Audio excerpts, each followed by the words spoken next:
Bismillahirrahmanirrahim. Alhamdulillahillazi an'amana bi ni'matil imani wal islam wa nusalli wa nusallimu ala khairil anam sayyidina Muhammadin wa ala alihi wa sahbihi ajmain. Ashhadu an la ilaha illallah wahdahu la syarikalah wa ashhadu anna Muhammadan abduhu wa rasuluh. Allahumma salli ala sayyidina Muhammad wa ala ali Muhammad. Ya ayyuhallazina amanu taqullaha haqqa tuqatih wa la tamutunna illa wa antum muslimun. A'udzu billahi minasyaitonir rajim. Ya ayyuhan nasu taqu rabbakumul ladzi khalaqakum min nafsin wahidatin wa khalaqa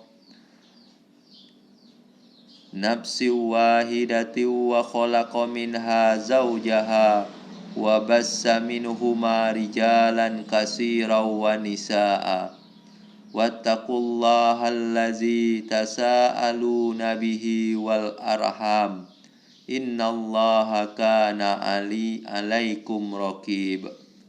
Shadaqallahul azim. Hadirin jamaah sholat Jumat yang dirahmati Allah. Pada kesempatan hari ini, khotib akan mengangkat satu judul khutbah, yaitu maafkanlah, niscaya Allah akan memaafkan kita.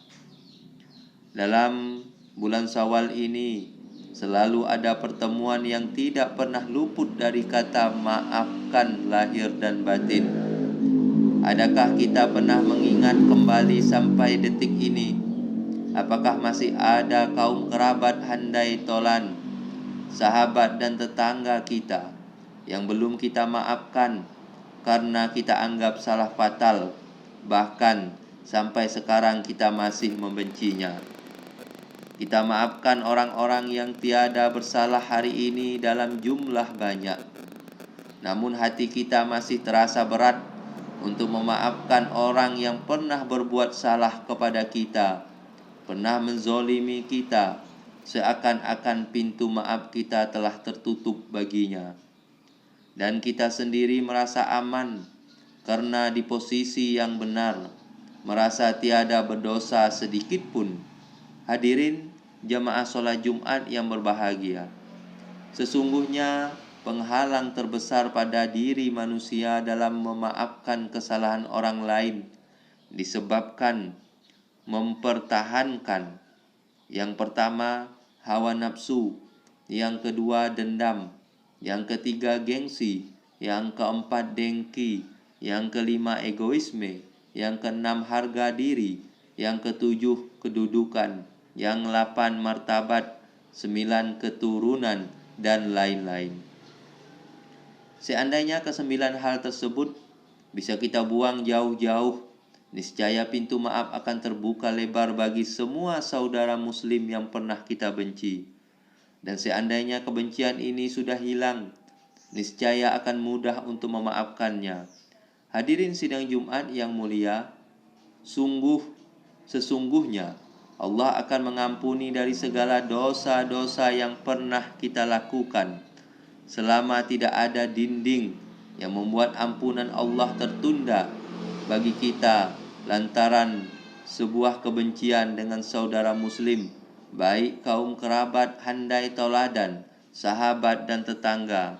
Dalam sebuah hadis tentang pelaporan amal setiap Kamis dan Senin, Nabi SAW menceritakan, Bismillahirrahmanirrahim, tubtahu abwabul jannati yaumal isnain wa yaumal khamis fayughfaru likulli abdin la yusriku billahi say'a illa rajulan kanat bainahu wa baina akhihi sahna fayuqalu anziru hazaini hatta yastaliha unziru hazaini hatta yastaliha unziru hazaini hatta yastaliha. Pintu-pintu surga dibuka setiap hari Senin dan Kamis, lalu diampuni seluruh hamba yang tidak berbuat syirik menyekutukan Allah dengan sesuatu apapun, kecuali orang yang sedang ada permusuhan dengan saudaranya. Dikatakan, tunda amal dua orang ini sampai keduanya berdamai. Tunda amal dua orang ini sampai keduanya berdamai. Tunda amal dua orang ini sampai keduanya berdamai. Bahkan dalam riwayat yang lain dari Abu Hurairah radhiyallahu anhu bahwasanya Nabi sallallahu alaihi wasallam bersabda, sesungguhnya kata rahimi diambil dari nama Allah yaitu Ar-Rahman. Allah berkata, barang siapa menyambungmu rahmi atau kerabat, aku akan menyambungnya, dan barang siapa memutuskanmu, aku akan memutuskannya. Hadis riwayat Bukhari. Mulai hari ini, jadikanlah hari yang penuh kata maaf. Berikanlah maaf kita kepada orang-orang yang pernah menzolimi kita, pernah menyakiti kita. Sambungkan tali yang terputus agar kita tidak kehilangan rahmat dan ampunan Allah. Sidang Jumat yang mulia, pada suatu hari Rasulullah Shallallahu Alaihi Wasallam berkumpul dengan para sahabatnya. Di tengah perbincangan dengan para sahabatnya, tiba-tiba Rasulullah Shallallahu Alaihi Wasallam tertawa ringan sampai-sampai terlihat gigi beliau yang putih. Umar radhiyallahu an yang berada di situ bertanya, demi engkau, ayah dan ibuku, sebagai tebusannya, apa yang membuatmu tertawa wahai Rasulullah? Rasulullah Shallallahu Alaihi Wasallam menjawab, aku diberitahu bahwa pada hari kiamat nanti ada dua orang yang duduk bersimpuh sambil menundukkan kepala mereka di hadapan Allah. Salah satunya mengadu kepada Allah sambil berkata, ya Rob, ambilkan kebaikan orang ini untukku, kerana dulu ia pernah berbuat zalim kepadaku. Allah Subhanahu wa ta'ala berfirman, bagaimana mungkin saudaramu ini bisa melakukan itu, kerana tidak ada kebaikan di dalam dirinya. Orang itu berkata, ya Rob, kalau begitu biarlah dosa-dosaku dipikul olehnya. Sampai di sini mata Rasulullah Sallallahu Alaihi Wasallam berkaca-kaca. Rasulullah Sallallahu Alaihi Wasallam tidak mampu menahan tetesan air matanya. Beliau menangis. Lalu Rasulullah berkata, hari ini adalah hari yang begitu mencekam, di mana setiap manusia ingin agar ada orang lain yang memikul dosa-dosanya. Rasulullah Sallallahu Alaihi Wasallam melanjutkan kisahnya. Lalu Allah berfirman kepada orang yang mengadu tadi, angkat kepalamu. Orang itu mengangkat kepalanya. Lalu ia berkata, ya Rob, aku melihat di depanku ada istana-istana sangat megah yang terbuat dari emas, dan di dalamnya terdapat singgasana yang terbuat dari emas dan perak bertahtakan berlian, intan dan permata. Istana-istana itu untuk Nabi yang mana, ya Rob? Untuk orang jujur yang mana, ya Rob? Untuk syuhada yang mana, ya Rob? Allah berfirman, istana-istana itu diberikan kepada orang yang mampu membayar harganya. Orang itu berkata, siapakah yang akan mampu membayar harganya, ya Rob? Allah berfirman, engkau juga mampu membayar harganya. Orang itu terheran-heran sambil berkata, dengan cara apa aku membayarnya, ya Rob? Allah berfirman, caranya engkau maafkan saudaramu yang duduk di sebelahmu, yang kau adukan kezalimannya kepadaku. Orang itu berkata, ya Rob, kini aku memaafkannya. Allah berfirman, kalau begitu pegang tangan saudaramu itu dan ajak ia masuk surga bersamamu. Setelah menceritakan kisah itu, Rasulullah SAW bersabda, bertakwalah kalian kepada Allah dan hendaknya kalian saling berdamai. Sesungguhnya Allah mendamaikan persoalan yang terjadi di antara kaum muslimin. Kisah ini ada dalam hadis yang diriwayatkan oleh Imam Al-Hakim dengan sanad yang sahih. Keutamaan memaafkan. Allah Ta'ala berfirman yang artinya, maka barang siapa memaafkan dan berbuat baik, maka pahalanya atas tanggungan Allah. Orang yang bisa bersabar atas hinaan, cacian, dan cemoohan orang lain dan memaafkan kesalahan mereka, maka Allah berjanji kepadanya akan memberikan pahala atas kesabarannya. Dalam hadis lain, Nabi Shallallahu Alaihi Wasallam mengatakan, lebih baik sabar dan menahan amarah saat dihina, sebab menahan amarah adalah tanda kuatnya seseorang. Orang yang kuat bukan yang banyak mengalahkan orang dengan kekuatannya. Orang yang kuat hanyalah yang mampu menahan diri di saat marah.